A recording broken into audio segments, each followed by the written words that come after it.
BRS party ఎవరితో పొత్తు పెట్టుకోదన్నారు మాజీ మంత్రి హరీష్ రావు. ఎవరో పొత్తు పెట్టుకుంటామని చెబుతున్న మాటలన్నీ తప్పన్నారు. ఒంటరిగానే పోటీ చేసి 100 సీట్లలో గెలుస్తుందన్నారు. మళ్లీ కేసీఆర్ సీఎం అవుతారన్నారు. హైదరాబాద్ తెలంగాణ భవన్లో తెలంగాణ అవతరణ దినోత్సవ వేడుకల్లో పాల్గొన్నారు. తెలంగాణ వచ్చిందంటే ప్రజలను సమీకరించడం, దేశంలోని పార్టీలను ఒప్పించడం, ఈ రెండు కేసీఆర్ గారి దేశం. అంబేద్కర్ గారు సూచించిన మార్గం బోధించు, సమీకరించు, పోరాడు. అంబేద్కర్ చెప్పిన బాటలో నడిచిండు కేసీఆర్. గాంధీజీ గారు చూపిన అహింసాయుత మార్గంలో ఉద్యమాన్ని నడిపిండు కేసీఆర్. తెలంగాణ రాష్ట్రాన్ని సాధించిండు కేసీఆర్. స్వయం పాలనలో ఆత్మ గౌరవంతో ఈ రోజు తెలంగాణ ప్రజలు బతుకుతున్నారంటే గులాబీ జెండా అనే దానికి కారణం గుర్తు చేస్తాను. రాష్ట్ర అవతరణ వేడుకల్లో కూడా రేవంత్ రెడ్డి ఆయన ఉపన్యాసాల్లో అన్ని అబద్ధాల పరంపరను.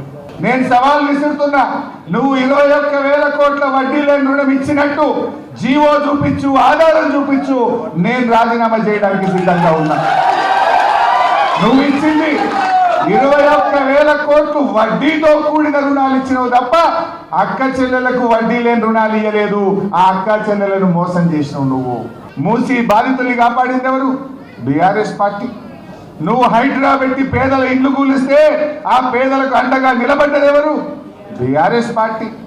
ఇవాళ నువ్వు చేసే అరాచకాలు ప్రతి విషయంలో కూడా బీఆర్ఎస్ ఇవాళ తెలంగాణ ప్రజలకు ఒక శ్రీరామ రక్షలాగా, ఒక కవచం లాగా నిలబడతాము. ఇవాళ రేవంత్ రెడ్డి మాట్లాడితే పైసలు లేవంటాడు, దివాలా దివాలా అని మాట్లాడతాడు. నా దృష్టిలో ఎవడైతే తెలంగాణ రాష్ట్రం దివాలా దివాలా అని మాట్లాడుతుండ్రో వాళ్ళంతా దివానా కానీ దివానాగా ఎవడన్నా అయితేనే వాడు దివాలా అని మాట్లాడతాడు. ఇవాళ ఎన్నికలు జరిగితే 100 సీట్లతో మళ్ళీ బీఆర్ఎస్ అధికారంలోకి వస్తుంది. కొంతమంది మాట్లాడుతున్నారు బీజేపీతో బీఆర్ఎస్ కలుస్తుంది లేదా పొత్తు పెట్టుకుంటుందని. కేసీఆర్ గారు మొన్ననే కుండబద్దలు కొట్టినట్టు చెప్పిండు. అయినా అసలు బీజేపీకి తెలంగాణ